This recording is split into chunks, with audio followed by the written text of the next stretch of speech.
Maravilha, estamos ao vivo aqui pelo Instagram, @MarceloCharra, e estamos gravando nosso podcast. Então, para quem está me seguindo aí, quiser depois conhecer um pouco mais, pode seguir no podcast. Talvez você vai ouvir o áudio um pouquinho mais baixo aí, mas o objetivo é a gente conseguir fazer essa transmissão ao vivo para que você esteja conosco aqui na nossa casa, na Aceleração de Vendas, falando um pouco sobre a Bíblia. E não é a Bíblia de vendas, né? É propriamente a Bíblia de verdade. Eu estou aqui com o Emerson, que vai nos ajudar aqui nesse podcast, mas já lembrando a todos que estão nos ouvindo aí, para que deem um like, curtam o nosso podcast. Esse é o nosso episódio 54. Então, 54 episódios estivemos aqui nessa mesa, ou eu, ou o Felipe Chaia, falando para você sobre temas ligados a vendas, sobre temas ligados à liderança de vendas, para empresários e líderes de vendas dos mais diversos setores, tamanhos de empresas e portfólios, segmentos, enfim.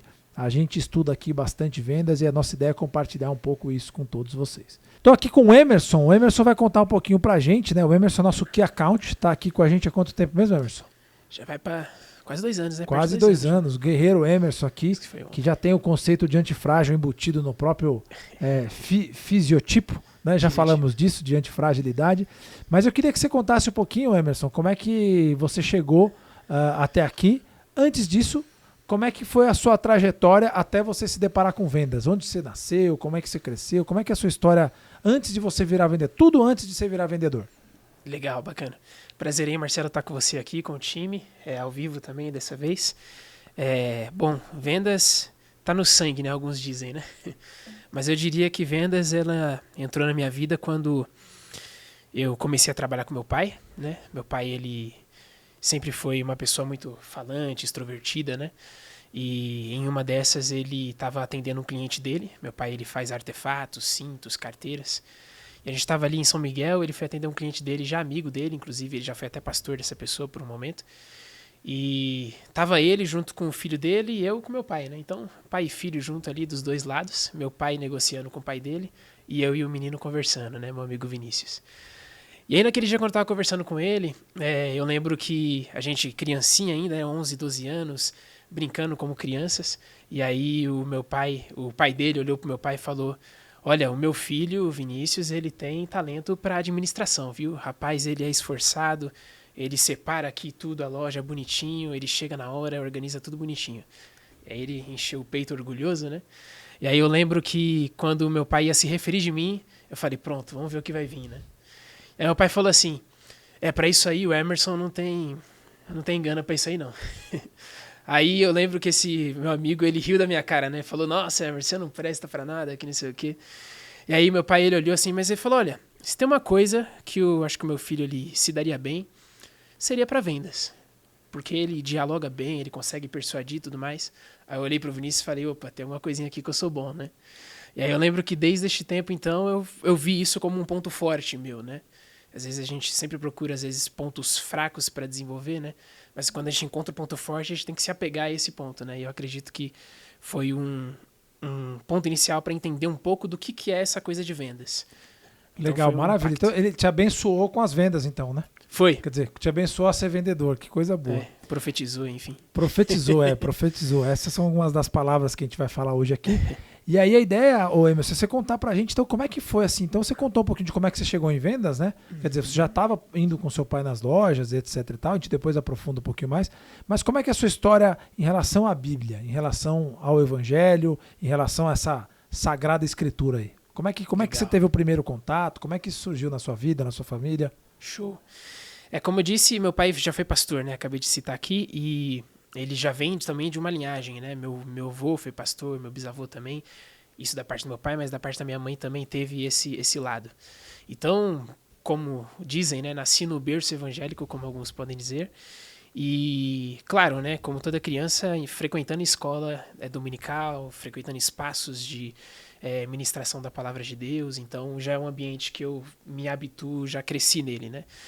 E é interessante porque, assim, você vai ouvindo, né? Então, você está num ambiente que te influencia e, consequentemente, você vai absorvendo as histórias. Tenho certeza que nenhum de vocês deixou de ouvir a história, por exemplo, de Davi e Golias, né? Uma história muito conhecida.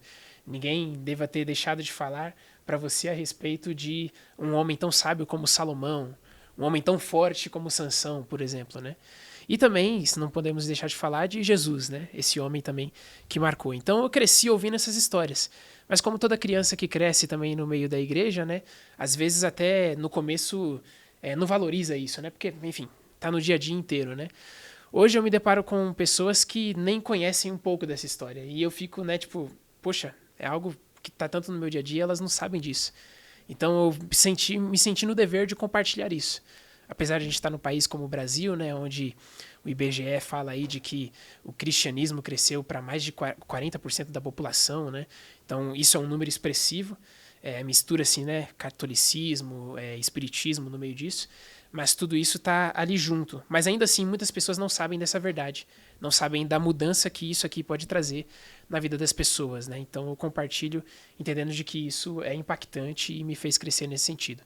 Então foi nesse ambiente. Que legal, a vida toda dedicada aí ao evangelho, né? Por enquanto, quantos anos você tem mesmo, Emerson? Hoje eu tenho 24. 24, super novo aí, já nasceu no berço evangélico, né? E conta um pouquinho das histórias de infância aí. Você deve se lembrar de você nas escolas dominicais ou na própria igreja e tal. E como é que você começou a seguir essa trilha para ir se tornar um professor? É isso, da escola dominical? Isso. Professor. Então conta um pouquinho dos seus primeiros contatos, assim, da parte das aulas, coisa do tipo, até se tornar um professor da escola dominical. Conta um pouquinho pra gente dessa trajetória aí. Legal, boa. A gente aqui na aceleração, né, até aproveitando, a gente fala muito sobre a respeito de competência, né, e quando a pessoa tem consciência, né, da competência que ela tem. E às vezes a gente não sabe dessas coisas, né.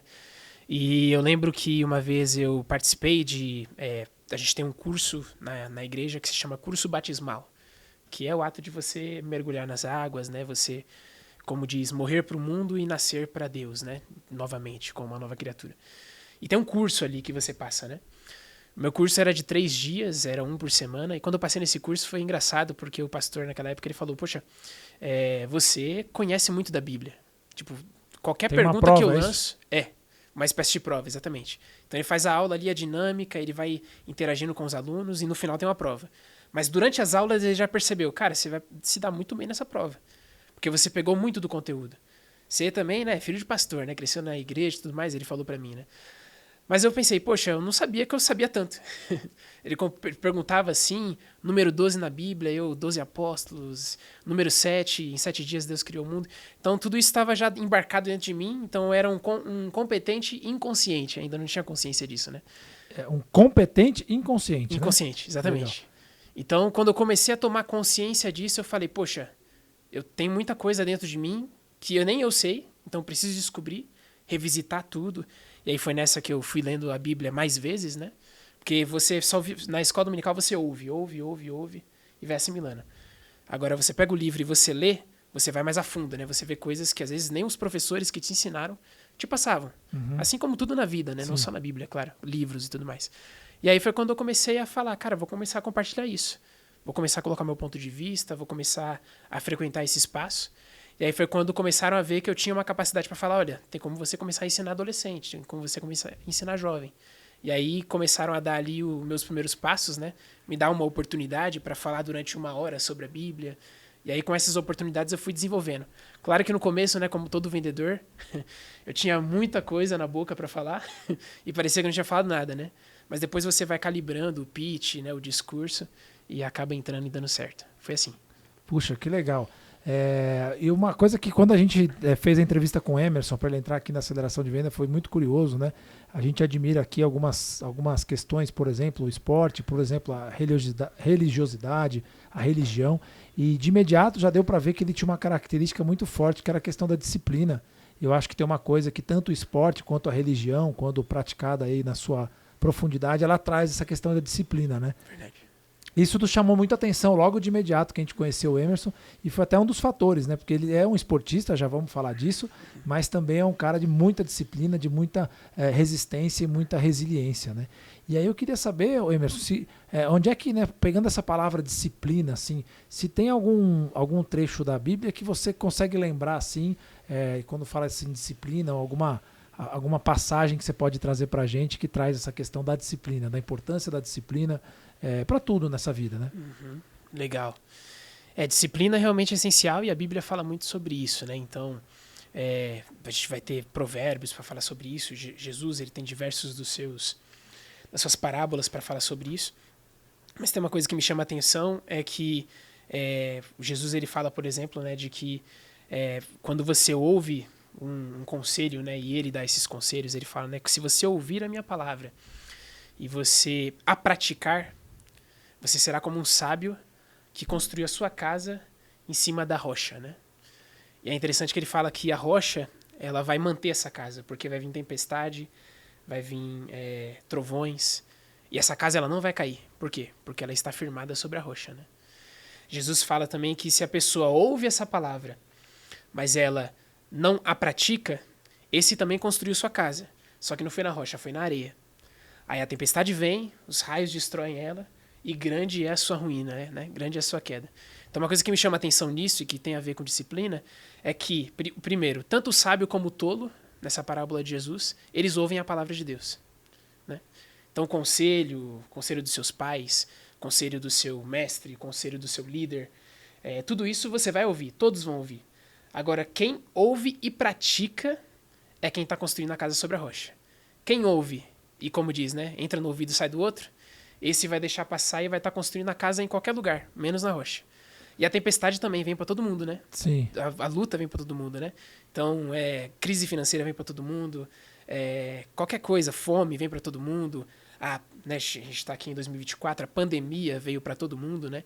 Então são coisas que vêm para todo mundo, mas quem está preparado é aquele que com disciplina pratica o que foi ensinado, né? Então eu vejo esse exemplo.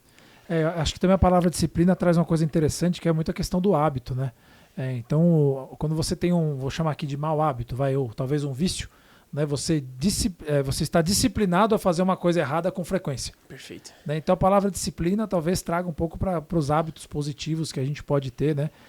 Justamente nessa ideia de que o fato do que eu faço recorrentemente vai me entregar uma casa na rocha ou uma casa na areia. A escolha é de cada um de nós, né? Então, como você disse, os ensinamentos estão aí. E quando a gente traz isso para o mundo das vendas, né, a gente quando tem a plateia de vendedores, até de líderes de vendas, a gente começa a trazer alguns ensinamentos, né, que não são necessariamente certezas absolutas, mas coisas que já deram certo em muitos lugares. E aí você acaba falando para todos. Mas você vê que só uma parte daquela plateia se dispõe a colocar em prática. Até por uma questão na minha cabeça aqui, na nossa leitura que a gente faz, um pouco da questão de humildade, né? Que a Bíblia fala muito disso, né? Mas a questão assim, a pessoa prefere achar que está certo do que refletir sobre aquele ensinamento e ver se ele é aplicável na realidade dele ou não. Então pode ser isso sobre uma gestão de carteira, sobre eventualmente um preenchimento de CRM ou qualquer coisa no tipo. Então, em alguma parte da Bíblia, eu queria saber se você lembra alguma parte assim, a gente tem essa questão da importância da humildade, né? E principalmente de saber que a gente não sabe tudo, porque isso permite com que a gente consiga aprender cada vez mais, né? Quando a gente já sabe tudo, a gente acaba não tendo espaço para saber mais nada, né? Você consegue lembrar alguma parte de destaque assim, para a gente falar sobre a importância da humildade, né? Muitas. Vai ter, acho que o Salomão ele traz um exemplo muito interessante, né? O que eu acho legal de Salomão em Provérbios é que ele traz ou uma verdade, ou uma completa certeza, né? Ou ele traz também uma situação assim, onde se você seguir esse caminho, você cai, né? Então ele fala, por exemplo, que o orgulho, que é o oposto da humildade, ele precede a ruína. Então, você quer cair? O orgulho é o que vai preceder isso. Se você pratica o orgulho, a ruína ela vem. Agora, a humildade, ela precede o quê? A honra, né? Então, se você quer alcançar a honra, se você quer alcançar o status, se você quer alcançar o respeito pelo seu time, o degrau para isso é a humildade. Porque depois que você passa o degrau da humildade, você chega na honra. Agora, se você se agir como orgulhoso, né, como Salomão disse, é ruína na certa, porque esse orgulho ele vai te levar para baixo em algum momento, né? E uma coisa que eu valorizo assim, não à toa, né, vendo a aceleração e faço parte dela, é que a gente sempre traz muito desse autoconhecimento para entender em que lugar que você está e o lugar onde você precisa chegar, né? Às vezes a gente fala muito sobre o lugar que a gente precisa chegar, mas não tem nem consciência de onde a gente está. E fala, poxa, aqui você está no momento de orgulho, por exemplo, né? Então se você quer honra, cara, não combina, não cai, né? Não é esse degrau. Então humildade é um caminho para você chegar na honra. Então se tem uma coisa que a gente precisa entender, primeiro é onde a gente está. Se a gente entende onde a gente está, a gente sabe onde a gente chegar, né? Então, independente de espiritualidade e tudo mais, eu lembro do Salmo, o Salmo de Davi, né? Salmo de número 40, ele fala, por exemplo, de que esperei com paciência no Senhor e ele me atendeu, né? Então ele esperou, mas não esperou pouco, foi com paciência, né? E ele me atendeu. Aí ele fala assim, nesse momento que ele me atendeu, ele me tirou do charco de lodo e me colocou sobre a rocha firme, onde os meus pés conseguem andar, né? Então ele está dizendo, olha, eu esperei com paciência em Deus, não fiquei aqui andando no meu caminho. E aí depois Deus me iluminou, poxa, estou no charco de lodo, então eu preciso da ajuda dele. E aí ele me deu sabedoria, pegou na minha mão, me puxou do charco de lodo e colocou sobre a rocha, mais uma vez, né? A rocha é uma figura muito forte na Bíblia, que se refere ao próprio Deus, né? Uma certeza, uma firmeza, né? Nossa, quanto ensinamento, né? Você falando aqui, né, nesse trecho que você citou, quando Deus mostra que ele está no lodo, já é uma primeira revelação, né? Puta, olha onde você está, cara. Exato. Né? Olha que você está sendo, talvez, na nossa matriz aqui mais burocrática do mundo dos negócios, você está sendo um incompetente e inconsciente. Você nem percebeu que você está no lodo. Exato. Aí a primeira luz que Deus dá é falar, ó, você está no lodo. Então ele já deixa de ser um incompetente inconsciente e passa a ser um incompetente consciente. Ou seja, já sei que eu estou no lodo. Já é uma vantagem, né? Exato. Porque aí a gente vai para a escala depois, que é do competente inconsciente, aquele que faz sem saber o que faz, e tem a escala, o outro quadrante, que é do competente consciente, que é aquele que sabe o que está fazendo. Né? Então, olha quanto ensinamento aí, né? Sim. E eu gostei que você falou, ele esperou, não só esperou, ele esperou com paciência. Com paciência. Tem um livro muito legal que eu li recentemente, que fala sobre o ego, a importância do ego, e que conecta essas duas vertentes. Né? E nesse livro ele traz um trecho do Paramahansa Yogananda, que é um guru indiano, e ele fala assim que você tem que ficar calmamente ativo e ativamente calmo. Então só o fato de você esperar, você pode esperar ativamente, né? Ativamente. Ou ativamente ou com paciência, né? Quer dizer, é uma ação de esperar com intencionalidade, com ação e assim por diante. Eu acho que o Cortella, né, ele fala sobre a diferença de esperar e esperançar, né? Que é esperar, você está no momento de calma, né? Você só está esperando algo chegar, né? Agora, esperançar é você agir de acordo com o que você espera que aconteça, né? Então, esperançar seria esse verbo muito interessante também. Muito legal, é isso aí. A gente tem que ficar sempre ativo, né? Eu acho que uma das características que a gente tem é a questão, eu sempre brinco isso nas palestras, eu falo do mimimi, né? Que vem do inglês com E, né? Mimimi de eu, em que nos Estados Unidos é o eu protagonista. Mas aqui no Brasil a gente traduziu com mimimi com I, que é do choro, né? E é o choro da vítima. Então a gente se coloca muitas vezes no lugar de vítima, ao invés de se colocar no lugar de protagonista, né? Chamamos aqui os protagonistas do progresso. E para ser um protagonista do progresso, né, retomando um pouco a questão do orgulho aqui, você primeiro precisa ter consciência de onde você está. E às vezes o seu orgulho nem permite você ver a luz para saber onde você está. Aí você fala, eu quero vender mais, eu quero ter mais performance, eu quero ganhar mais dinheiro, mas você não consegue nem ter consciência do que você precisa fazer para isso. Né? Então esse é um ponto bastante relevante, né? Que tem a ver com uma outra pergunta que eu ia fazer para você aqui, Emerson, que falando sobre valor. Né?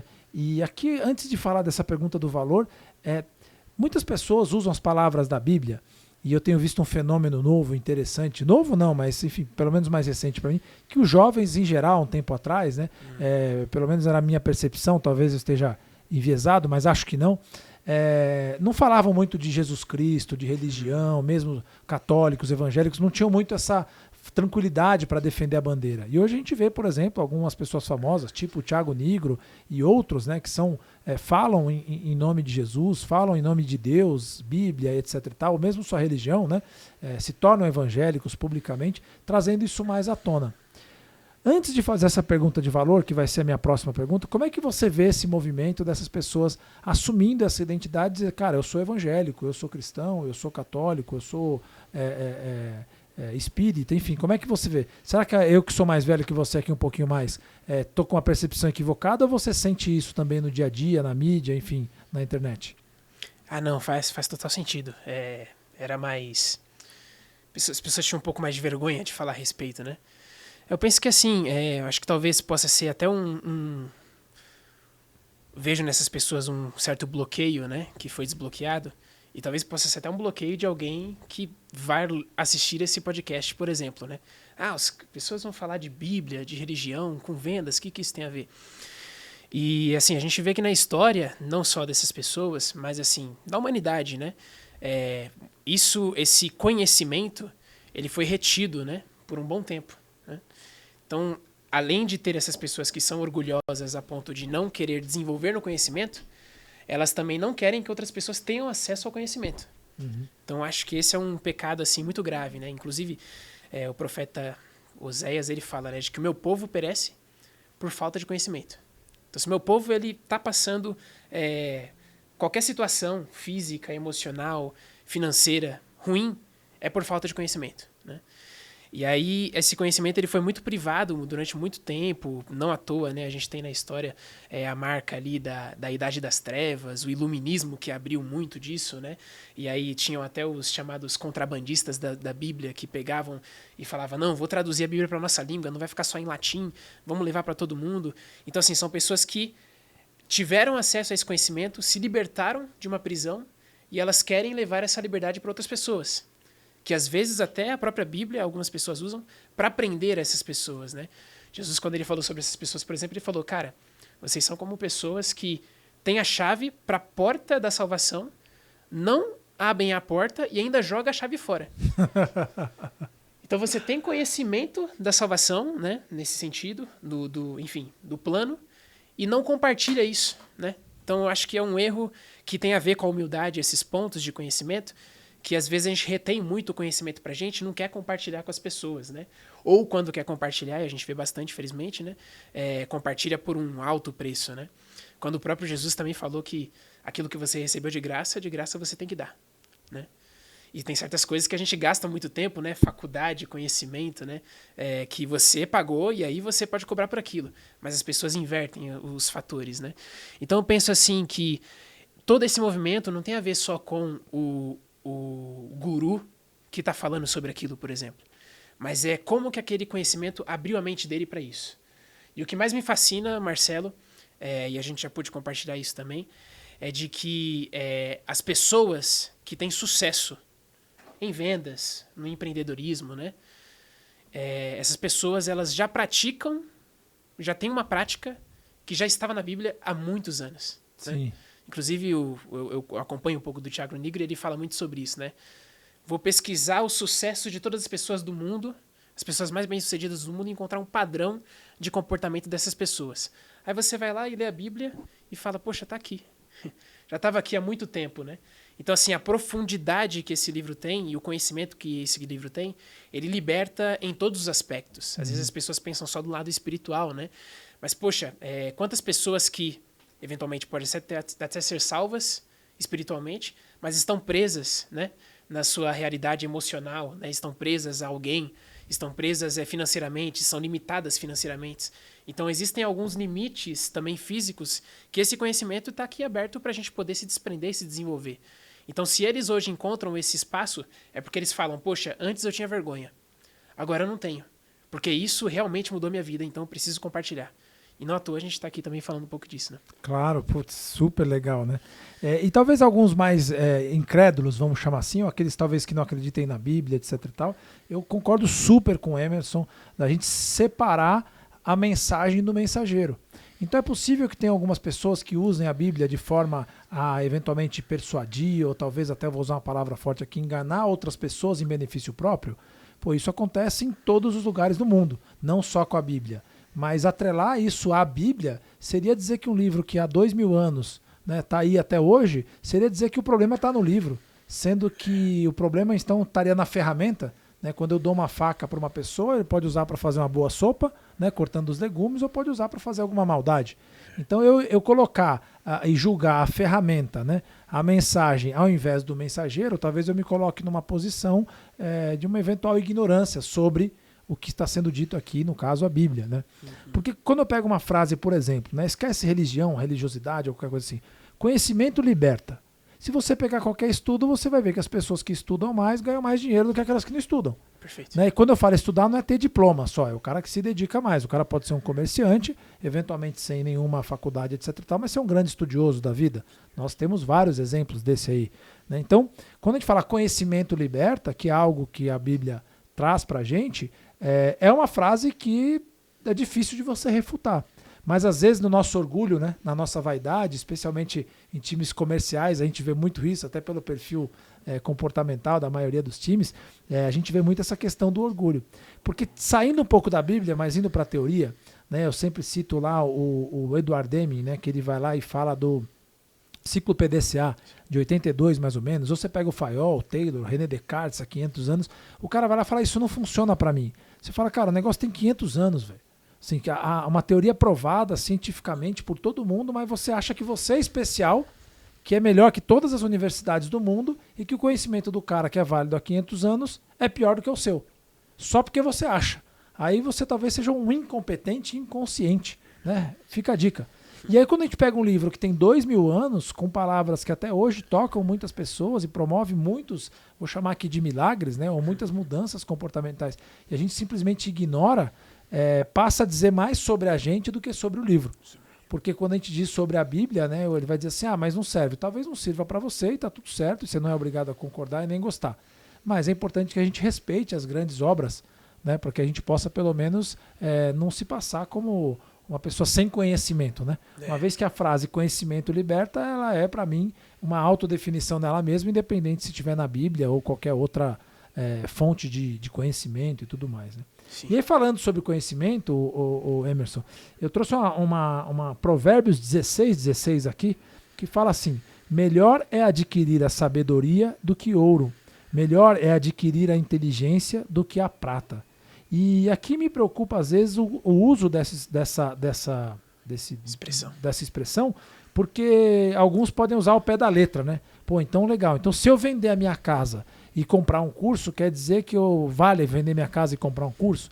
Então como é que você poderia me ajudar a traduzir isso, que às vezes a frase é interpretada por alguém que tem um interesse. Uhum. Só que a Bíblia ela é escrita para que cada um de nós possa ter acesso direto a Deus. Perfeito. É um caminho direto. Você não precisa do intermediário, embora o intermediário te ajude a interpretar e te levar para um segundo passo. Então, sem ter o orgulho de querer entender tudo sozinho, mas sem também querer se subestimar a sua capacidade de você conversar com as Escrituras, de você conseguir se conectar direto com Deus, afinal somos um só, né? Então como é que você vê, por exemplo, essa frase, né? Olha só como eu poderia interpretar de maneiras distintas, né? Ou você aí ouvindo, melhor é adquirir a sabedoria do que ouro, melhor é adquirir a inteligência do que a prata. Eu estou falando isso porque eu vi recentemente num vendedor de infoproduto o cara usar essa frase para dizer que você tinha que investir no produto dele, independente do custo do produto. Então essa é a minha crítica levemente ácida aqui, mas para provocar a interpretação e a sabedoria que há dentro de uma frase como essa. Perfeito, perfeito. Acho que tem muito a ver, assim, até antes de responder, mas tem muito a ver com o que você falou do mensageiro e a mensagem, né? Então a Bíblia também fala, né, que você deve julgar a profecia e não o profeta, né? Porque se você também ficar olhando só para a pessoa, você vai ver diversos defeitos nela, tanto quanto você encontra em você mesmo, né? Mas a mensagem, o que essa mensagem tem, né? E aí nesse ponto tem muito a ver com isso, porque assim, se tem uma coisa que eu acho que a Bíblia ela pode favorecer, não só o vendedor, como a gente está destacando aqui, mas para qualquer ser humano, é de que ela serve para mudar crenças, comportamentos internos de você, sabe? Então, assim, esse acesso ao conhecimento, e inclusive a gente vê muito disso, a pessoa ela começa humilde, às vezes, né? E aí ela vai alcançando um certo conhecimento, e isso acontece com todo mundo, acontece comigo também. E quando você alcança aquele conhecimento, você fala, poxa, tô ficando um pouco mais especialista nisso, né? O que antes não acontecia muito, né? Antes, para você se tornar um especialista, você tinha que estudar muito tempo, né? Bacharel era mais do que 4, 5 anos, hoje tá 4, 3. E hoje tem os cursos bullets, né, que a gente encontra por aí, na Udemy e em outras plataformas. Mas você tinha que estudar muito para você ter uma profundidade. E aí você pega só um pouquinho de conhecimento aqui e já fala, sou expert nisso. E aí vou começar a usar isso. E quando você começa a usar isso, aquela humildade que você tinha no começo, você perde ela, né? Você conhece um pouquinho e já acha que é tudo. E já acha que é tudo, exatamente. Então às vezes a pessoa começa humilde, mas vai ali capengando. A Bíblia vai trazer personagens que passaram por esse tipo de situação, né?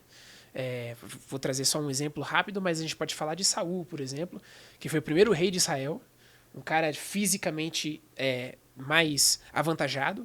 Então, tipo assim, dentro e fora, ele tinha todas as características. E ele começou bem.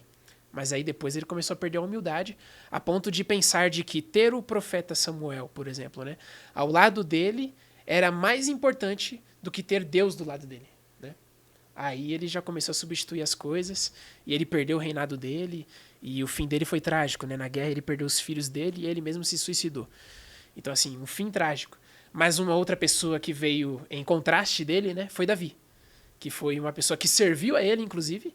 Davi foi ungido para ser rei com 16 anos e só se tornou rei mesmo com 33. Então imagina, você ser ungido para ser uma pessoa que você vai ser só daqui a 18 anos, por exemplo, servindo alguém que está na sua posição que você vai ser no futuro. Então foi uma situação inusitada para Davi, mas ele permaneceu humilde e ele entendeu que ter Deus do lado dele era melhor do que ter os homens, por exemplo. Né? Então tem muito a ver com isso. Né? Então, lendo o texto, a sabedoria vale mais do que o ouro. Ele não está querendo dizer de que você tem que pegar o ouro que você tem na sua casa, né, e trocar por sabedoria. Ele está dizendo de que há uma mudança interna dentro de você. Você pode manter o ouro lá dentro, tá tudo certo o ouro ali. Mas você vai encontrar mais valor no ouro, na sabedoria, do que no ouro, né? Então, quando você olha para aquilo, você fala, poxa, existe mais sabedoria nisso. Por quê? A gente vê muito isso, né? Inclusive, a Bíblia fala que a raiz... o amor é a raiz de todos os males. O amor ao dinheiro é a raiz de todos os males. Né? Então não é o dinheiro. O problema não está no dinheiro. O problema está no seu amor a ele, se você se dedica a ele. Né? O propósito disso. Né? Seu propósito é dinheiro? Então o fim não vai ser muito bom. Agora, se seu propósito é encontrar conhecimento, libertar pessoas com esse conhecimento, fazer, né, falando aqui de vendas, gestores de vendas, fazer dos seus vendedores pessoas de alta performance para alcançar plenitude na vida delas, sentirem satisfação de fazer parte daquela equipe, vender o que eles vendem com gana, com vontade, né? E não simplesmente só pelo dinheiro, que também é algo bom, mas aquilo vem como extra com a sabedoria que você adquire. Então você precisa ter uma mudança interna em vez de olhar para fora. Muitas pessoas elas olham para fora e pensam, né? Poxa, tô com meu fogão desde que eu casei, né? Tô com a mesma cama já há muito tempo. E fica olhando para fora, e fica olhando para fora. E para dentro? O que você precisa mudar dentro de você, né? E aí você vê esse versículo e você fala, poxa, preciso alcançar a sabedoria, né? Na medida do possível que eu tenho. Agora a pessoa que vende tudo que ela tem para alcançar sabedoria na mão de outro homem, né? Essa pessoa, ela tá sendo tudo menos sábia, né? A gente pode dizer assim. Tá vendendo a sabedoria, não tá comprando, né? Exatamente. Maravilha. Pô, que legal, acho que é bem por aí, Emerson. E uma coisa que me chamou muita atenção, assim, né, até eu deixei ali no convite do Instagram, foi que você leu 3 vezes a Bíblia, é isso? 3 vezes. E, aliás, por inteiro, né? Porque tem gente que lê a Bíblia, mas não leu todo de ponta a ponta, de capa a capa. 3 vezes. 3 vezes por inteiro. E depois, turma, não vai dar pra ver aí, com licença, Emerson. Toda. Olha só, ele falou que leu essa aqui, que tem uma letrinha que eu não consigo ler hoje, aqui com toda essa luz. Então, eu queria saber, Emerson, qual que foi a diferença, se você pudesse contar assim, a sua experiência na primeira leitura, talvez falar um pouco quantos anos você tinha, na sua segunda leitura e na sua terceira leitura. Né? Porque eu imagino assim, até alguns livros que eu leio e releio com alguma frequência, que você consegue conversar com o livro, cara. Parece uma viagem assim, né? Mas você vai entrando na história e você vai conversando com o livro. Perfeito. Então qual foi a sua mudança? A sua primeira experiência de ler a primeira vez, o que você sentiu e que idade você tinha? A segunda vez, o que você sentiu e que idade você tinha? E a terceira vez, o que você sentiu e que idade você tinha quando você teve acesso a essa leitura sagrada? Né? Boa. A primeira vez assim que eu li inteiro, falei, vou ler o inteiro, né? Foi quando eu comecei a ver, assim, eu estudava de maneira explorática, capítulos que me chamavam mais a atenção. E aí eu falei, poxa, eu tô vendo na internet aí, já tinha na internet, né? Planos de ler a Bíblia durante 1 ano. Eu falava, poxa, tem tanto capítulo, tanto versículo, será que tem como ler durante 1 ano? 365 dias, né? E aí uma pessoa falou, cara, se você ler 3 capítulos, 3 capítulos por dia, 3 capítulos às vezes não dá nem 2 páginas, né? Você vai conseguir ler a Bíblia toda durante 1 ano. 3 capítulos, né? 3 capítulos. E é interessante porque, assim, a gente, quando tem vontade de fazer as coisas, né, a gente vai com tudo, né? Então, como a gente falou de sabedoria e conhecimento aqui, né? Compra todos os cursos, compra todas as soluções possíveis. E eu tenho certeza que, assim como eu, em alguns momentos, você já comprou algum curso aí que você pagou e você até esqueceu que você tem ele, né? Você não assistiu esse curso. Por quê? Porque, às vezes, né, já falando de estratégia de vendas, né, o gatilho mental, você vai lá e compra e fala, essa solução vai entrar, e aí você acaba não assistindo, mas você percebe que é o quê? Muita coisa para pouco tempo. Né? E aí, quando me deram essa proposta de ler pouco por mais tempo, eu falei, poxa, eu vou aceitar ela. Porque eu poderia pegar um livro inteiro e ler o dia inteiro, né? Num dia só, um livro só, né? Mas vamos ler 3 capítulos por dia. E aí eu fui lendo, obviamente, né? Como toda disciplina, todo exercício que a gente faz, é difícil no começo, né? Poxa, e aí eu fico devendo, puxa, li só 2. No dia seguinte eu vou ter que ler 4. E vai ali fazendo. Quando eu terminei, eu comecei a pegar gosto pela coisa. Eu não sei dizer se foi a partir do 3º, do 4º mês, algo do tipo, mas começou a entrar nos trilhos.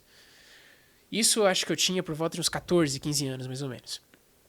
E aí eu comecei a ensinar a palavra de Deus naquele momento. Então li pela primeira vez, falei, vou ensinar. Na segunda vez que eu li, eu já tinha o prazer e eu já tinha lições para poder ministrar a respeito daquilo, né? Então, opa, peraí. Antes eu só lia para mim. Agora eu leio e eu tenho o dever de compartilhar, né? E a gente sabe muito, né? A gente fala aqui até de vendas nesse sentido e com todo ser humano é assim. Você só tem domínio de uma coisa quando você sabe explicar essa coisa. Se você não sabe explicar essa coisa, você não tem domínio do assunto, né? Então, estudar para compartilhar. Aí o desafio foi diferente.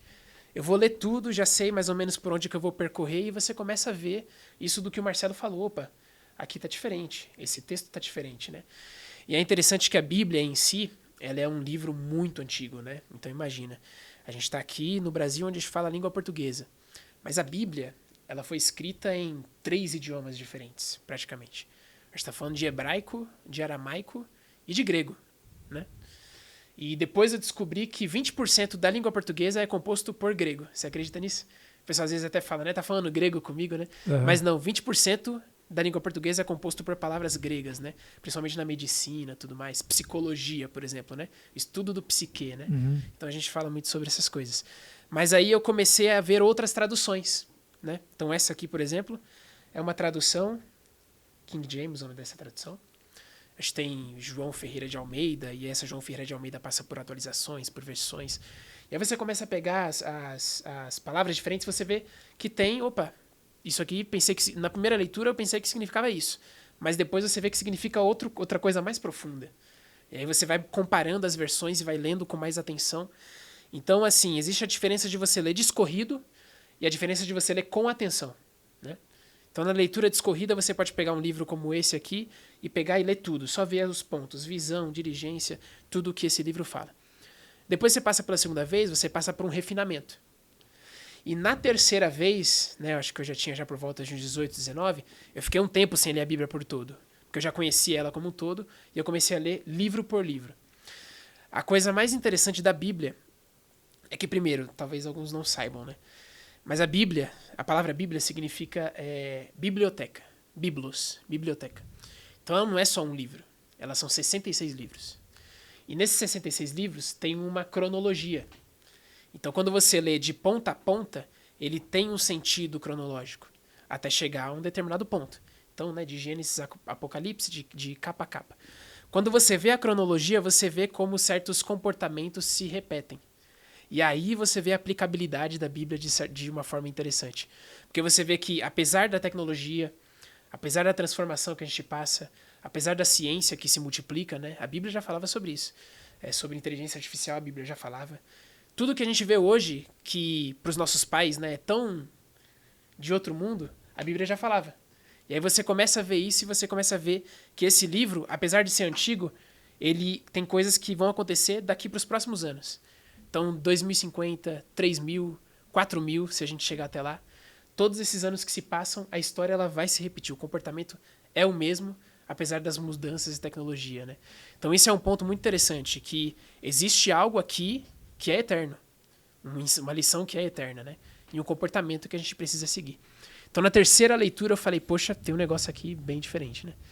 E a gente tá em 2024, eu comecei uma 4ª vez aí, então vocês acompanhem. Se eu conseguir ler uma 4ª vez aí, eu falo com vocês. Pô, já conseguiu 3, né? Claro que vai conseguir a 4ª vez, né?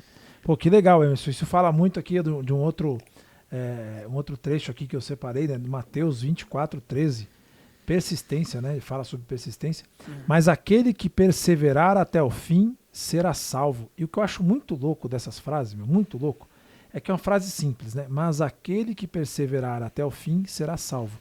Aí a gente vai lá pro Instagram e vê o recortezinho, né? Que não perde aquele cara que chegou até o fim, ou que tentou e não conseguiu. Perde aquele cara que desiste.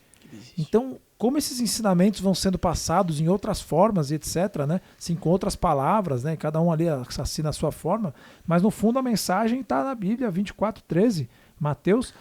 Mas aquele que perseverar até o fim será salvo. Uma outra forma de dizer isso no fim tudo dá certo, né? Se não deu certo é porque não chegou no fim, né? Não chegou no fim. Então, pô, com essa persistência de quem leu 3 vezes, certamente você vai ler mais que 4, né? É verdade. Não, e esse versículo ele é profundo, né? Porque perseverar, tem gente que consegue perseverar até um certo nível, né? Uhum. Até o fim. E aí talvez alguém pergunte, né? Quando que é o fim? Quando que é o fim, né? Eu me lembrei até daquele chart, daquela figura de 2 pessoas escavando assim. Acho que vocês já devem ter visto no Facebook, no Instagram. 2 pessoas escavando e aí uma desiste no meio e a outra tá escavando, né? As 2 estão no mesmo lugar assim para pegar a mina de ouro. Só que aquele que desistiu, ele tava assim a uma cavada para chegar. Pá. Vou desistir, vou para trás, né? Então assim, o que esse texto fala muito para mim, no ponto de vista, né? Eu acho que tem muito a ver com o vendedor também. Processo. Quando você pega gosto pelo processo, pela jornada, né? Pela caminhada e pelo exercício em si, e aí a gente pode entrar, né, na questão do esporte, que a gente gosta bastante de falar, você chega até o fim. E às vezes você nem percebe, poxa, já cheguei, né? Às vezes na corrida você sente isso, né? Você tá ali na corrida, pega uma corrida como São Silvestre lá, 15 metros, 15 quilômetros, na verdade, né? Quem dera fosse 15 metros. E aí você faz aquela corrida e você fala, poxa, os primeiros 2 quilômetros, vai empurrando, o terceiro, quarto, quando você vê, você já tá voando. E aí, de repente, tá ali a faixa para você cruzar ela, né? Então, você pegar gosto pelo processo, de dar energia, de se dedicar àquilo e entender que aquilo vai te levar para algum fim. Isso vai te levar para algum fim, né? Isso é importante. Eu acho muito legal isso. Eu tava pensando aqui agora, né? Essa questão, a gente vai rodando as décadas aí, os livros, né, sobre venda, sobre negócios que tem no aeroporto, né? Então, quando o cara fala assim, né, essa questão de você ter, por exemplo, tô lendo agora o livro que chama Antifrágil, né? E o Antifrágil, ele fala a questão de que você às vezes vai sofrer desvios no caminho, mas que não necessariamente isso vai te levar para o lugar errado. Mas no fundo é uma grande lição de persistência, né? De você continuar. Que eu queria saber até se você tem alguma diferença entre perseverar e persistir. Será que você puxaria da cartola alguma diferença entre perseverar e persistir? Se tem alguma uma questão que é mais forte? Não, te peguei no pulo aqui. Tem ali tem algo parecido, né? Mas eu penso que quando você fala sobre perseverar, a gente talvez traga do esporte uma questão mais de endurance, né? Então, mais forte, né? O quanto que você dura, assim, né? A sua resistência, né? Estamina, né? Em algumas traduções. Agora, quando você fala sobre persistir, tem muito a ver com aquela questão da assertividade, sabe? Então, tipo assim, você quase que insistir ao mesmo tempo, né? Mas esse prefixo per, né? A gente falou aqui que 20% do português é grego, né? Esse per tem a ver com completo, né? Então, se você insiste até um ponto. Agora, se você persiste, você vai até conseguir. Porque tem gente que insiste, né? Tem gente que insiste pedindo pra você, seu filho deve insistir. Me dá R$2, pai, me dá R$5 ali pra eu usar, tal. Tá insistindo. Quando ele vê que não dá, não deu. Agora, quando você persiste, você tá indo até conseguir, né? Então tem isso. Agora, a perseverança tem a ver muito com a questão de você entender de que, cara, não vai ser fácil, mas você vai ter que aguentar. Então tem a ver com a sua energia interna, né? Sim. Agora, o persistir é no sentido de conquistar. Eu vou até conquistar. E aí você vê a sinergia das palavras, né? Porque para você conquistar, você tem que ter força. E aí, talvez, para quem está nos assistindo aí, pode surgir uma dúvida, tá? Mas aquela história, cara, eu continuo insistindo, né? Do murro em ponta de faca ou eu desisto, né? E aí eu vou trazer um outro trecho aqui desse livro, Salomão, o homem mais rico que já existiu. Adivinha quem me deu? Foi o Emerson, né? Eu mesmo. Emerson que me deu aqui, muito grato aqui. Porque ele diz o seguinte, assim, né? Quando você está persistindo, a aceleração de vendas, por exemplo, fez 14 anos sábado agora, Para chegar aos 14 anos, eu quando fui convidar vários amigos que viram a história, né, desde o comecinho lá, quando a gente trabalhava lá primeiro eu trabalhava em casa, assim, né, mas aí a casa tinha criança e tal, ficava meio tumultuada, aí para sair um pouquinho ia no Starbucks, né, aí ia lá no Starbucks, trabalhava no Starbucks um pouco, você tinha que levantar e ir no banheiro, levar suas coisas, porque se chegasse lá suas coisas não estavam mais, e aí alguém me perguntou sempre no caminho, cara, mas o que faz você persistir, né, o que faz você ter persistência? E eu acho que Salomão traz aqui um trechozinho interessante aqui que eu posso contar para vocês, que eu acho que vai talvez iluminar o seu caminho, embora seja uma mensagem que você muito mais tem que sentir do que propriamente vai vir claro para você. A não ser que você aguce tanto o seu radar, que aí sim ela vem claro. Recentemente a gente fez uma mudança aqui na empresa que quando eu fui fazer minha meditação, eu recebia com muita clareza a mensagem. Sabe quando você não tem dúvida? Então, embora seja subjetivo, etéreo, quando você vai aprumando o radar, ele vai ficando mais preciso. Mas até quando persistir, né? O que fez você persistir? Por exemplo, nós com 14 anos e tantos outros, né, percorrem seus objetivos sem desistir. E aí tem um trecho aqui do livro que ele fala o seguinte, né? Salomão escreveu em Provérbios 28:19. A falta de visão leva as pessoas à ruína. A falta de visão leva as pessoas à ruína. E eu queria só fazer uma parte aqui, porque quando a gente fala de visão, a gente fala aí dessa questão de mentalização, se a gente for lá olhar para o Michael Phelps ele mentaliza toda a piscina, quando ele vai pular, qual a temperatura que vai estar a água, quantas braçadas ele vai dar para ir na piscina, quantas para voltar, a ponto de que em uma prova ele perdeu o óculos, né, mergulhou, perdeu o óculos, mas ele conseguiu ir e voltar como se nada tivesse acontecido. Dado o poder da visão, que a gente vê hoje, né, de novo nos livros de negócios, mas que está nas escrituras sagradas aí já há muito tempo. Voltando então a Salomão, para saber quando é o momento de persistir ou de desistir. Né? E, de novo, não é tão claro, mas ele ajuda a gente aqui. Então, nos Provérbios 28:19, ele diz o seguinte: a falta de visão levará as pessoas à ruína. Em outras palavras, quando não temos visão, perdemos nossa direção, motivação, alegria, paixão, energia, criatividade e dedicação. Felizmente, o inverso também é verdade. Sempre que trouxer uma visão genuína para qualquer área da sua vida, você ganhará energia renovada, encontrará a direção a seguir, motivação, alegria, paixão, energia, criatividade e dedicação. Definir uma visão é essencial para a diligência, ou seja, se você está em dúvida se persiste ou se desiste, tente olhar para a sua visão e ver se você está indo ao encontro dela. E sinta mais do que tenha de fato, clareza assim, material, né? Mas eu queria te perguntar então, Emerson, como é que você vê esses Provérbios 28:19 aqui, né?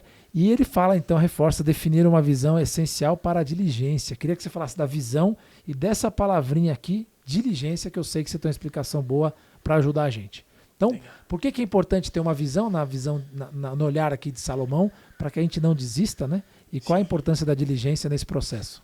Legal, muito bom. Visão é um ponto muito importante da Bíblia, porque, mais uma vez, está relacionado com onde você está e aonde você quer chegar, né? E aí o ponto dessa questão da visão que a Bíblia traz é que você precisa, e aí eu acho que o Marcelo ele imprimiu um negócio muito interessante aqui, entender o que o mundo tem de mensagem para você, né? E aí mundo, universo, cosmos, você pode traduzir da maneira que for, mas se você for receptivo, alguma mensagem vai chegar, né? E aí eu sei que às vezes quando eu falo isso, alguém que lê a Bíblia com mais afinco talvez vai ficar até estranhado com eu usar essa palavra, né? Mas faz parte, é do mundo e Deus criou, né? Então eu acredito que existe esse caminho em todas as religiões de uma forma geral. E a Bíblia ela não é diferente quanto a isso, né? Você tomar um espaço para você clarear sua mente.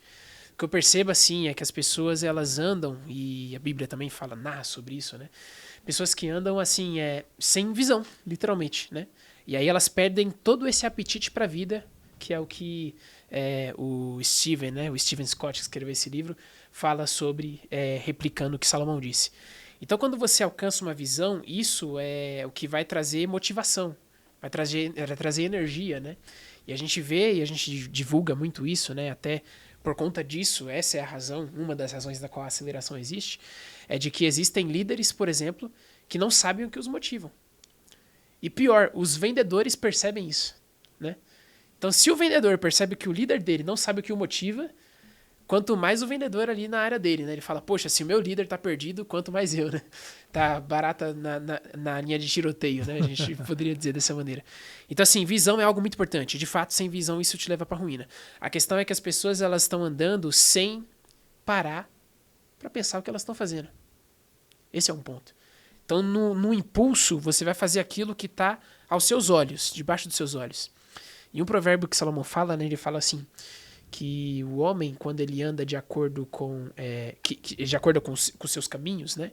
Ele acredita que o seu caminho é certo, ele faz aquilo que é bom aos seus olhos, essa é a expressão. Esse caminho leva para caminho de morte. Mais uma vez, falta de humildade, tudo que a gente falou no começo aqui do podcast. Então, quando ele anda só com aquilo que é bom para os seus olhos, o que é bom para o meu olho, né? Como líder, é bom para o meu olho que eu ganhe um salário maior e os meus vendedores, eles pensem no deles, por exemplo, né? Então, essa pessoa não tem uma visão que pega todo mundo, né? Um propósito, né?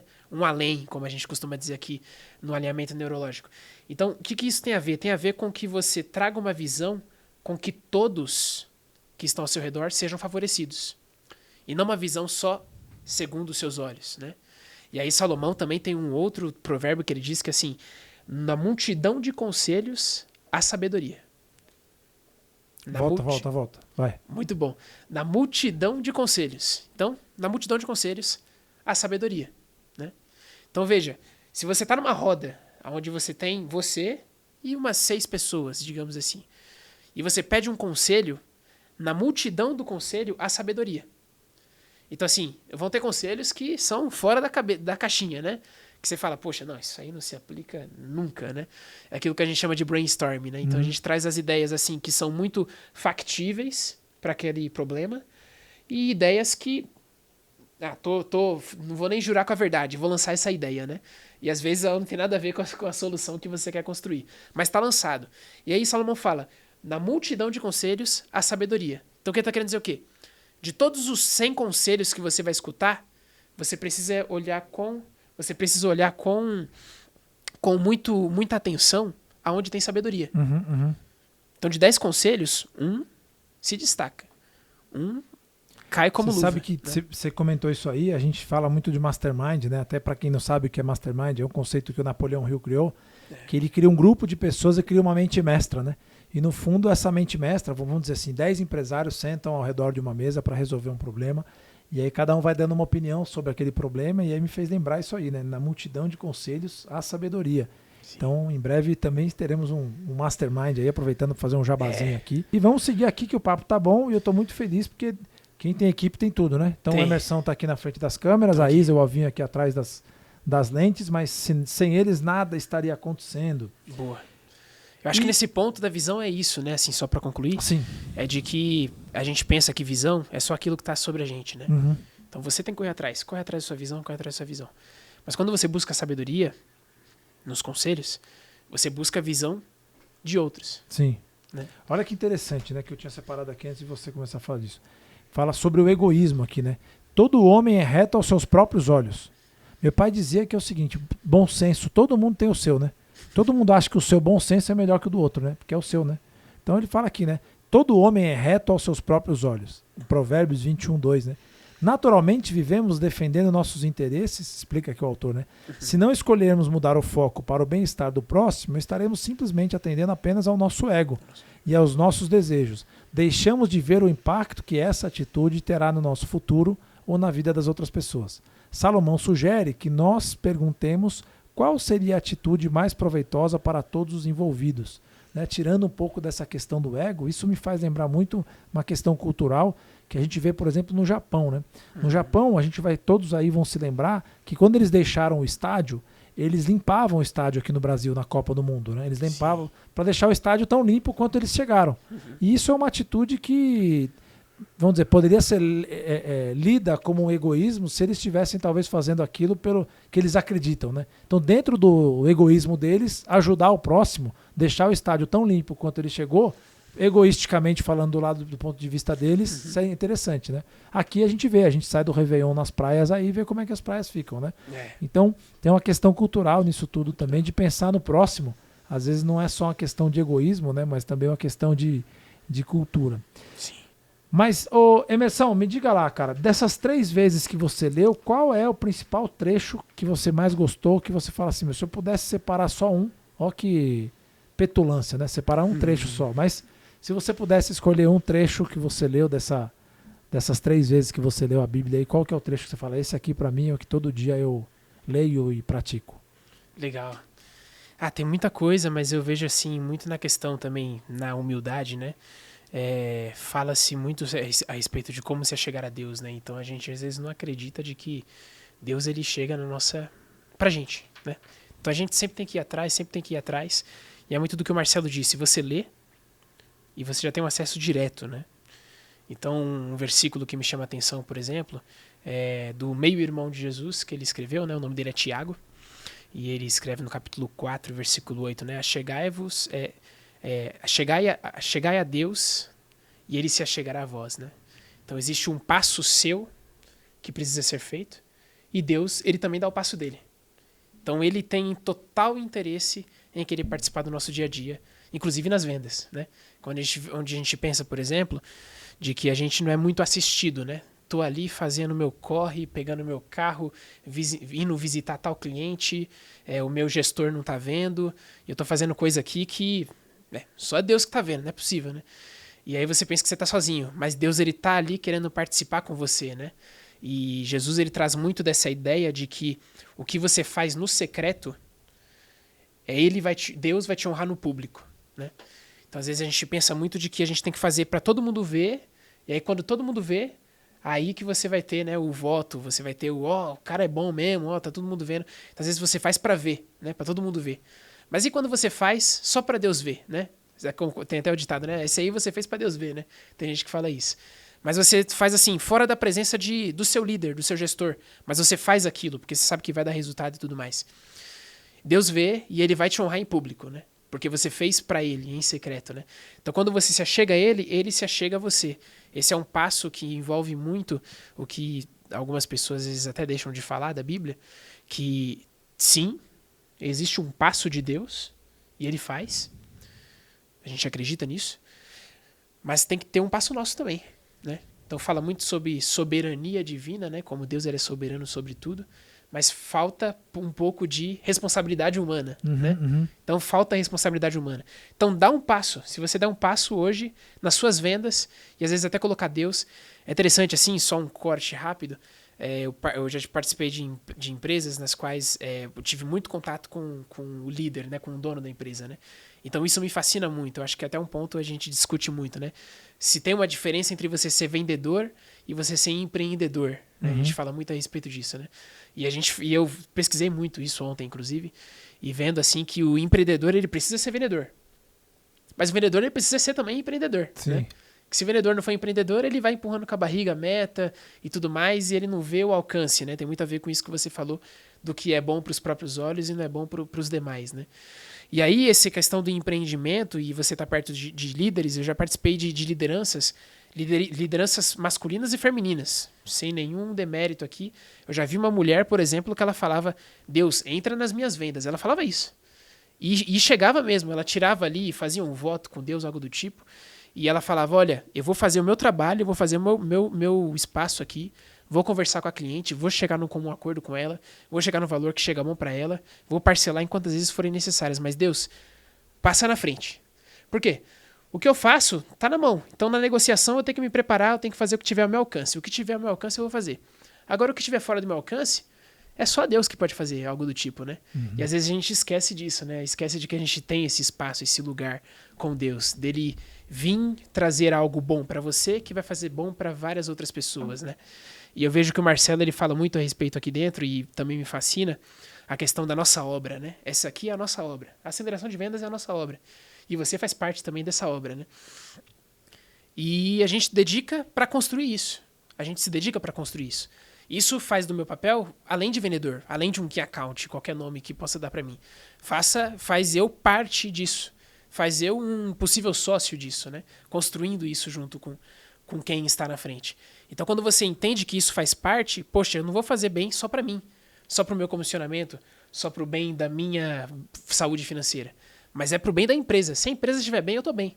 Se essa empresa fizer bem para outras pessoas, eu estou lutando por uma causa justa, né?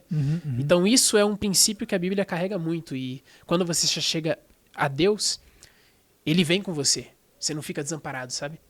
Esse é um texto que me chama a atenção. Que legal, Emerson. Pô, super legal. Você sabe que a gente vê vários tipos de religiões, espiritualidades, etc e tal, né? E tem aquelas questões, um tem um amuleto, o outro tem um outro símbolo, etc e tal. E o quanto a humanidade, desde que o mundo é mundo, né? Ela vai se ancorando nessa questão desses símbolos mesmo, né? Alguns, né? O cristianismo tem a cruz, outros têm santos, outros têm outros símbolos, etc. Mas sempre nessa questão da relação do mundo visível com o invisível, né? Porque a gente, no fundo, primeiro sente, depois pensa. Nas vendas a gente vê muito isso, né? Fala, cara, a venda ela é psicológica, né? A gente tem, traduzindo os gatilhos mentais, né? Dizendo assim, né? Quando você vai comprar lá no aeroporto, vai comprar na passagem aérea, né? Peraí, toma uma água aqui. Quando você vai comprar uma passagem aérea, o cara fala assim, mas são os últimos 2 assentos, né? Você primeiro sentiu a ansiedade de falar, cara, não vou poder viajar na lua de mel com a minha esposa. Você sentiu essa ansiedade, né? Ele furou a fila de decisão do seu cérebro e depois você racionaliza. Eu vou comprar agora porque senão eu tô morto, minha esposa vai me matar. Né? Basicamente é uma brincadeira, mas é isso. E isso é uma decisão psicológica que vem desse tal invisível. Né? E Deus a gente também sente. Né? Jesus a gente sente, a caridade a gente sente, as questões mais emocionais a gente também sente. E é tão legal poder falar disso no ambiente corporativo, porque a gente vive, às vezes, uma questão muito racional, né, proveniente da história do comando e controle. Você faz e obedece, você faz e obedece, faz e obedece. Linha de produção. Você só pode fazer aquilo. E o sentir nas empresas, onde é que está? Né? Onde é que o sentir se perdeu nesse mundo que as pessoas deixaram de ser pessoas? Porque elas não podem mais sentir. Né? Você não vê um líder chorando, por exemplo, porque vão achar que ele é fraco. E aí você tem autores hoje falando, né, que não são da Bíblia, mas no fundo traduzem conhecimentos que a Brené Brown, por exemplo, falando da vulnerabilidade. Até pedir para você lembrar se tem algum trecho de vulnerabilidade assim, né, da Bíblia. Tem. Mas são conhecimentos que voltam a dizer assim, humanos, vocês podem voltar a ser humanos. Né? Então, sintam, e esse sentir vem do invisível. E esse invisível alguns chamam de Deus, outros chamam de Oxalá, outros chamam de qualquer outra entidade, né? Buda, Krishna e tantas outras entidades aí que os seres humanos se conectam para abastecer de energia do invisível. Vou chamar aqui o invisível, né? Embora seja visível para muitos, né? Mas me fala um pouquinho, Emerson, você tem alguma lembrança de um trecho desse assim? Sim, você até falou dos líderes que não querem chorar, né? Mas choram. Poxa, o menor versículo da Bíblia, sabe qual é? Não sei. Jesus chorou. Jesus chorou, velho. A música dos Racionais, né? Tá na música dos Racionais, é verdade. Jesus, cara, você trouxe muito, que louco, velho. Se Jesus, que era o líder que foi, chorou, por que a gente líder não pode chorar, né, velho? É verdade. Pô. Imagina um líder numa empresa, homem, chorando. Né? Porque a gente ainda tem mais essa questão do homem, mulher, etc e tal, né? O homem não chora, mas fala um pouquinho, homem não chora, tem né? a música, né? O homem não chora. Tem gente que fala isso. Mas não... É uma dureza, assim, né? Do comportamento e é como você mesmo disse, é a cultura do lugar, né? Então, se os nossos pais imprimiram isso na gente, a gente tem receio de chorar, né? E no ambiente corporativo também não é diferente, né? Então, se Jesus chorou, né? Como ele teve essa fragilidade e vários outros, assim, o que eu gosto, assim, da pessoa de Jesus e que eu acho que tem muito a ver com isso que você falou, é que, assim como outras religiões têm essa leitura, o cristianismo fala de que Deus veio, né? Então Deus se fez homem, né? E aí pensa nisso, né? Nesse ponto que você acabou de comentar. Deus se fez homem, né? Ele se fez homem. Então chorou como um bebê, ele teve que trocar fralda, ele chorou quando o primeiro dente nasceu, né? De dor do primeiro dente, talvez ficou até com febre eventualmente. As mesmas doenças, então assim, ele abriu mão, a Bíblia fala, ele abriu mão de toda a glória, a divindade dele, toda a parte assim, que ele poderia às vezes até pular essa fase, né? Vou pular essa fase porque eu sei que é dolorosa mesmo e eu não quero sentir isso. Eu vou direto lá para minha liderança com os 30 anos, como a gente costuma dizer. Mas não, ele viveu os 30 anos passando pelas mesmas dores, né? Então, carrapato, espinha, cravo, tudo isso ele teve que pegar, né? Pisar em chão pedregulhado, tudo isso ele aguentou. Então, assim, ele traz muito disso, esse lado humano, né? Então, Deus pode ser também humano. Quanto mais a gente, né? Ele ensina a gente a ser humano, né? Então, a investir em pessoas, por exemplo, que não têm a mesma escolaridade que a gente, às vezes. Pessoas que também não têm o mesmo conhecimento que a gente. Pessoas que não vieram da mesma realidade, ciclo social que a gente. Mas, poxa, eu vou investir nele, porque nele tem uma joia que precisa ser lapidada. E Jesus, ele fez isso, né? A gente poderia até entrar a fundo, mas Jesus, ele criou uma empresa na qual ele apostou em pessoas e fez uma liderança, uma lapidação dessas pessoas. E assim, não faliu até hoje, né? E o mais louco é que ele vendeu ensinamentos, né? Um grande professor, né? Um grande professor, verdade. Porque até hoje a gente está aqui falando dele, né? Com essa mensagem. Sim. Ô Emerson, você também é esportista, né? Sim, gosto de esporte, hein? Você participou de qual competição mesmo? Cara, já participei de competições de diversos esportes. Fui muito, assim, querendo fazer de tudo. Pelo seu shape não dá nem pra perceber. Acho que tá um pouco distante disso ainda, né? Mas eu sempre gostei, por exemplo, o primeiro esporte que eu me envolvi muito, assim, de cabeça foi voleibol. Depois eu fiquei um pouco em bike, ciclismo, quis fazer alguma coisa. E depois eu cheguei a fazer a musculação, a academia, né? Então, o halterofilismo, como alguns chamam, né? Mas, assim, um ponto legal do esporte, que, assim, mudou minha vida nesse sentido, é de que a musculação mesmo eu conheci só depois dos 19 anos de idade, né? Então, antes disso, eu fazia os outros esportes que eu comentei. Então, eu jogava vôlei, gostava de tênis, joguei um pouco também como eu te falei, né? Fiz um pouco de ciclismo. Mas, assim, todos esses esportes eu lembro que eu fazia para competir com outras pessoas, né? Então, tipo, eu sempre tinha um rival, né? A maior facilidade que eu conseguia fazer depois de amigos é rivais. Então, eu conseguia fazer muita rivalidade com qualquer tipo de pessoa, né? Então, eu chegava lá competitivo e tal, e me preparar para quê? Vou treinar para quê? Para ganhar do outro. Vou me preparar para quê? Para ganhar do outro, para ganhar do outro. Então, eu encontrava aquela pessoa, vou ganhar dessa pessoa. Não, vou passar dessa pessoa, vou passar na frente dessa pessoa.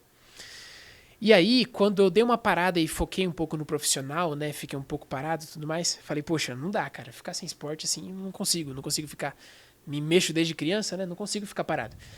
E aí eu conheci a academia. E aí na academia, não tinha ninguém pra eu competir. Era você mesmo? Era eu contra eu mesmo. Acho que esse é um grande insight que eu consegui tirar da musculação, que eu poderia ter tirado também do voleibol. Porque no voleibol, às vezes, você tem que vencer você mesmo. No ciclismo, você tem que vencer você mesmo. Natação, tênis, você tem que vencer o Emerson de ontem, né? Que venceu aquele campeonato e tudo mais. Mas na musculação eu encontrei um negócio diferente. Falei, poxa, eu posso vencer a mim mesmo, né? E aí a gente começa a entender essa questão de dentro e de fora, né? Que a gente fala do sentimento, né? E aí eu lembro que um dos meus treinadores ele falava, né, Emerson, a primeira coisa que falha não é o seu músculo. A primeira coisa que falha é o seu cérebro. Então você está na repetição, você está fazendo, seja o supino, né, o famoso supino reto, e você está mandando o supino reto, a primeira coisa que vai falhar não vai ser seu músculo, não vai ser seu peito, vai ser o seu cérebro. Seu cérebro que vai dizer, não dá mais. Seu cérebro que quando chegar na 12ª repetição vai dizer, chega, até aqui tá bom, né? E aí quando você fala não pro seu cérebro, você fala, não, eu vou vencer meu cérebro, né? Porque os cientistas falam de que o cérebro, ele tem ele já tem dentro dele essa, vamos dizer, esse código, né? De querer reter energia. Ele faça com que você gaste menos energia. Então, no exercício, você vai lá e ele vai querer que você gaste, se fizer 2, tá ótimo, né? Mas se você vencer o seu cérebro, você consegue vencer o seu corpo e você consegue vencer a você mesmo. E aí quando você supera isso, você passa por essas questões, algumas crenças limitantes começam a quebrar dentro de você. E aí você fala, poxa, na prospecção, né? Fiz aqui 30 atividades, consegui um agendamento. Eu vou fazer 31, 32, 33. Se eu consigo o segundo agendamento, tá ótimo. Vou me superar, né? Vou vencer novas realidades. Que pra mim, quando eu entrei na aceleração, por exemplo, um agendamento era um milagre, né? Parecia difícil, né? Hoje, 3, 4 é fácil, né? Tá dentro do... Mas por quê? Porque eu venci o eu mesmo, né? O meu cérebro, né? Então eu vejo que o esporte ele tem muito disso. Para você alcançar uma alta performance, e não é diferente em vendas, você precisa vencer você todo instante. E a primeira pessoa que vai dizer que você não consegue é quem? Seu cérebro. você mesmo, né? E você participou do Men Physiques, é isso? Isso, participei assim, tive a participação. E eu acho que também é outro ponto legal de falar, porque assim, fisicamente, né, como o Marcelo já falou, eu já tinha digamos, uma genética, uma facilidade, assim, né? Que outras pessoas às vezes não achei têm. que era treino. Você é assim, genético? O treino vem junto, né? O treino ajuda pra isso, né? A gente alcança. Mas assim, eu não precisava fazer o mesmo esforço que outra pessoa fazia pra alcançar o shape que eu tenho, por exemplo, né? A gente pode dizer assim. E eu pensei que no talento eu ia conseguir. E aí a gente vê, né, de que talento, só talento por talento, não faz você alcançar as coisas, né? Disciplina, inclusive, né, como a gente está destacando aqui, esforço, ele faz você alcançar mais resultado do que uma pessoa talentosa. Parece contraditório, né?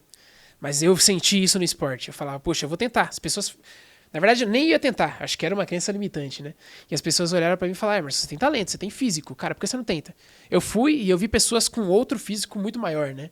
E aí eu participando ali e tudo mais, falei, tá bom, acho que até aqui tá bom. Porque eu senti também que a minha missão, e aí tem muito a ver com a visão também, né? A minha missão era outra, né? Eu sentia que, tipo, poxa, eu tenho que fazer outra coisa. Eu tô mais pra ensinar. Engraçado, Marcelo, que na academia as pessoas, elas pensavam que eu era personal. Elas pensavam que eu dava aula, né? Tipo, me ensina aqui e tal. Me chamava mais do que os professores. Aí eu falei, caramba, meu. Então quer dizer que não é pra eu aparecer, é pra eu ensinar as outras pessoas. As pessoas me veem mais como um professor, um exemplo a ser seguido pra fazer aquilo, do que alguém que precisa ir até o fim pra depois encontrar com essa pessoa, né? Então eu vi que essa gana de ensinar, compartilhar, já estava na minha raiz. E aí eu vendo os conselhos, né, multidão de conselhos, né, eu encontrei uma sabedoria. Falei, poxa, isso aqui é a minha visão. Poderia, talvez, se eu quisesse me dedicar a ser um halterofilista, né, como eu tô falando, poderia. Mas até aqui tá bom. O que eu quero ensinar é outra coisa, né? Legal. E quantas vezes você, nessa sua trajetória aí de competição, mais especificamente do fisiculturismo, você pegou algum ensinamento bíblico treinando? Ou digeriu, ou teve algum insight, ou se pudesse citar algum que você lembre? Sim, legal, uma boa pergunta, hein? Acho que eu penso muito assim, a questão do sofrimento físico, né? Então, mais uma vez, a gente falou aqui da questão do cérebro sofrer antecipado aquilo que você não está sofrendo no corpo. Mas você se dedica para sofrer, né? E aí essa questão da persistência, persistir, né, perseverar até o fim, ela tem muito a ver com isso. Eu acho que é um texto que me vem muito, muito na mente. Então você persevera e passa a gostar do processo. E é engraçado, porque na musculação, né, e até em outros esportes, mas eu vejo muito na musculação, as pessoas que são maiores do que a gente fala, né, poxa, se eu tivesse o shape dessa pessoa, seria bom, né? Mas você pergunta pra ela se ela tá satisfeita com o shape que ela tem. Você já viu uma pessoa satisfeita com o shape que ela tem? Não. Ela sempre quer mais, né? Então, às vezes você se perde nisso de sempre querer mais e não chegar no seu suficiente. No ponto da sua visão, né? No ponto que você fala, até aqui tá bom. Me esforçar até aqui tá bom.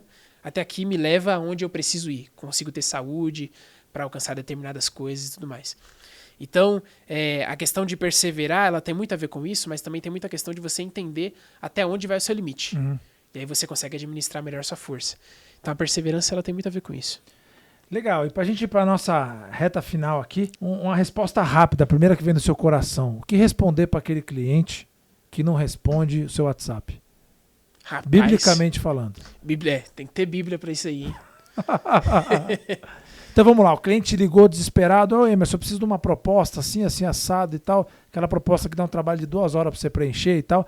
Aí se precisa, você pode mandar amanhã cedo, aí você preenche, manda amanhã cedo e o cara some. Um ensinamento bíblico para esse momento.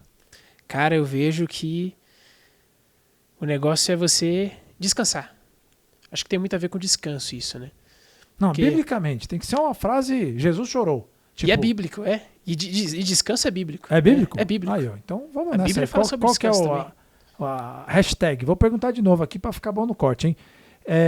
Então, o cara fez você fazer um trampo de fazer uma proposta de um dia para o outro, que cansativo, levou 2, 3 horas, mandou pro cara, aí você ligou pro seu cliente lá e o cliente não atende para te dar uma satisfação. Qual seria a passagem bíblica para esse abençoado? Boa. Porque eu fico aqui então vai ser o Salmo 40, que eu já citei, né? Espera com o Senhor pacientemente, né? Que Ele vai te ajudar. Isso aí, se os clientes não te ajudam, o Senhor irá te ajudar. Vai te ajudar. É verdade. Maravilha. E se você tivesse aqui a oportunidade de falar uma frase para todas as pessoas do planeta Terra, qual frase você deixaria aqui final, ou qual ensinamento final você deixaria? Legal. Eu penso que tudo tem a ver com o nosso comportamento, né? Apesar da gente falar de espiritualidade, o ponto principal aqui que a gente trabalha, e essa é a mensagem da aceleração de vendas, e não diferente, está na Bíblia também, é de que você precisa mudar de comportamento, né? Então, se tem uma coisa que tem na Bíblia, é muito a questão do arrependimento, né? E arrependimento tem a ver com mudança de mente, né? A palavra grega para isso é metanoia. Metanoia é mudança de mente. Então, mudar a rota. Então, se você eventualmente passa por situações onde você segue naquele caminho e não vê resultado, tenta uma mudança de rota. Busca um conhecimento de outra pessoa, né? Converse com os seus pares, nos seus times e tudo mais. E isso eu acredito que já vai ser uma grande mudança. Ouvir outras pessoas, né? A Bíblia fala que você precisa ser tardio no falar e rápido em ouvir, né? Minha mãe sempre fala que a gente tem 2 ouvidos e uma boca, né? Então a gente ouve primeiro, vamos perguntar, vamos ouvir, vamos entender. E aí a partir daí você se arrepende. Se arrepende é se lamuriar, é chorar? Não, se arrepender é mudar. Então, não consegui até aqui, vou mudar de rota e vou para essa rota aqui. Mudar de pensamento, mudar de mente, eu acho que é a forma na qual a Bíblia vai trazer sobre isso, né? Essa é a mensagem que eu trago como finalização aí desse podcast. Muito bom, tivemos aqui com o Emerson, nosso Key Account Manager especialista aí na Bíblia. Muito obrigado aí pela presença de todos vocês, quem está ao vivo aí no Instagram, quem está nas redes sociais. Agradecer imensamente aí. Demais. Grande brother, grande parceiro aí de viagens, vendas, propostas e afins e prospecções. E prospecções, né? E a todos vocês aí, vou pedir para compartilhar se gostaram do vídeo, deixar o like aqui e no mais, mandem mensagens pra gente, mandem outras sugestões de temas que vocês querem ver. Espero ter conseguido trazer aqui muito mais do que a gente falar da Bíblia como um dogma ou como o caminho certo da prosperidade, como um dos caminhos da prosperidade. Eu acredito bastante, o Emerson aqui deu uma aula pra gente, mas que você possa ter algo em que você possa acreditar além do invisível. Então, seja muito bem-vindo aqui novamente. Estamos sempre por aqui para levar mais informações e conhecimentos para quem quer viver mais, vender mais e melhor comprovadamente, ou, como eu fiz um post recentemente, viver mais e melhor comprovadamente. Forte abraço a todos. Vendas, vendas, vendas. Uou!